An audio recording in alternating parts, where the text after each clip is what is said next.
In this video, we will be making a DIY RC car along with the transmitter and receiver using these RF modules and ICs. I will be using the following items for these. These are the 433 MHz RF modules, and the red ones with the extra pins are the same as the green ones, and only the wiring is different. They only have one data pin which can be connected to +5 or ground, but since we need 4 channels, we will be using these HT12 encoder and decoder ICs. With pin 9 that goes to ground, pins 1 to 8 are address pins, meaning if all the pins are connected to ground, then pins 1 to 8 on the receiver also have to be connected to ground. It's like an 8-digit password. Then pin 18 goes to +5 volts. 17th pin is the data pin. 16th and 15th are the oscillator pins, which need a resistor. You will typically see values like 750 kilo ohms or 1 mega ohms. The 14th pin is the transmission enable pin, which goes to ground, and the rest are the 4 channels connected to 5 volts through a switch and pull down resistors. The left is the same as the encoder, and the 17th pin going to an LED to light up when data is received, and 14th pin being the data input, and the rest are 4 channel outputs.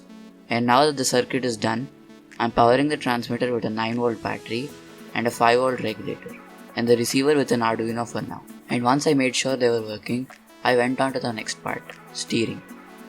Toy RC cars normally have a motor and a gear system to steer the wheels, but I wanted to use a servo, and this poses a problem, as apart from the positive and ground, the servo needs a PWM signal to operate.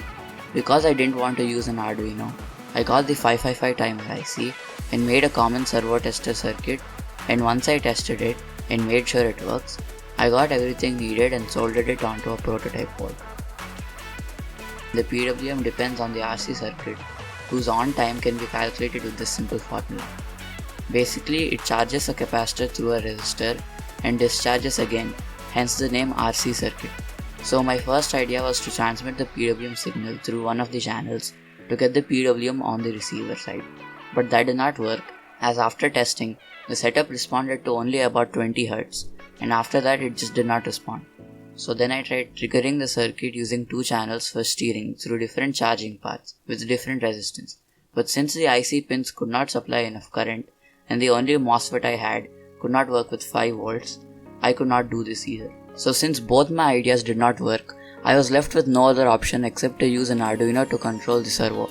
But if you don't want to use the Arduino and you want to use a normal motor steering setup, I'll link a video in the description which shows that. I will still try to get the 555 timer circuit working. Until then, I wrote a simple code on the Nano to control the servo. Then, after connecting the L293D motor driver, I tested it with AA batteries, and the motor kept spinning even after I detached the wire on the transmitter.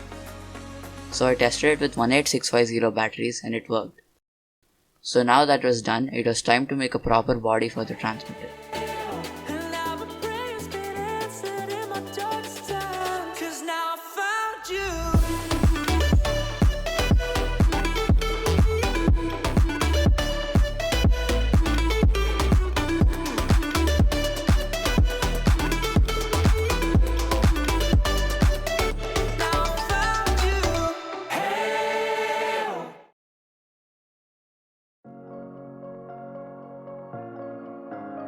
Okay, so the transmitter is done, and now time to make the RC car. I like your taste in tunes and everything you ooze. The tempo of your beat, you bleed a melody. No one can control that old time rock and roll. No rule of gravity, and hey, can I follow you back to your room, watching you bloom in the light of the moon? Can I follow you back to your arms, wash it all off in the river of your heart? There's a million different songs that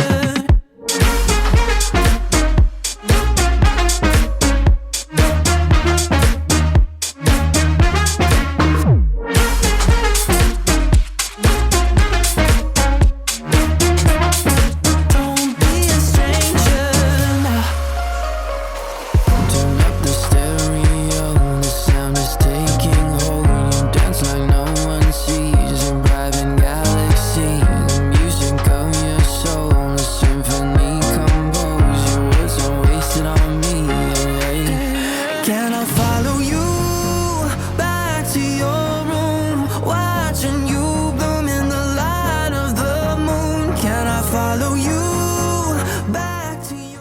After that, when testing the RC car, I noticed that the steering works when it is not moving, but once I started moving, it takes around 4 seconds for the steering to respond.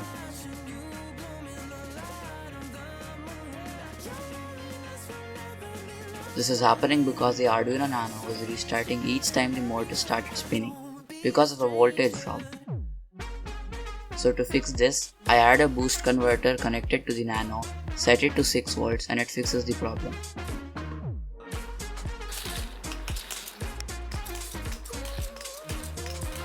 Since these sticks are water holding everything, I added some more, and once the car was fully charged up, it was time for testing.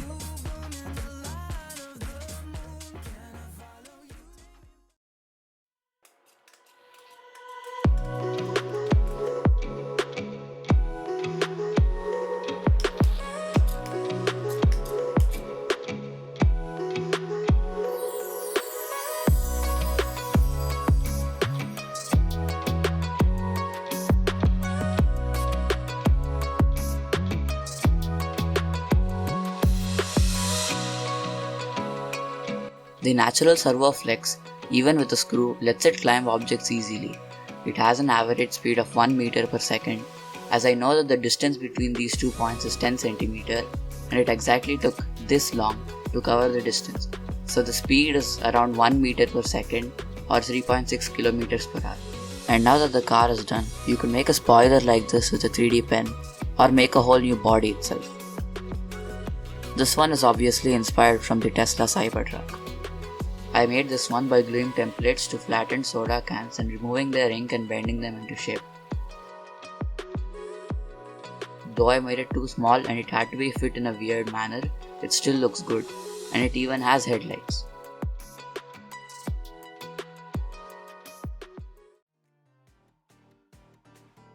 And just like that, the RC car is done.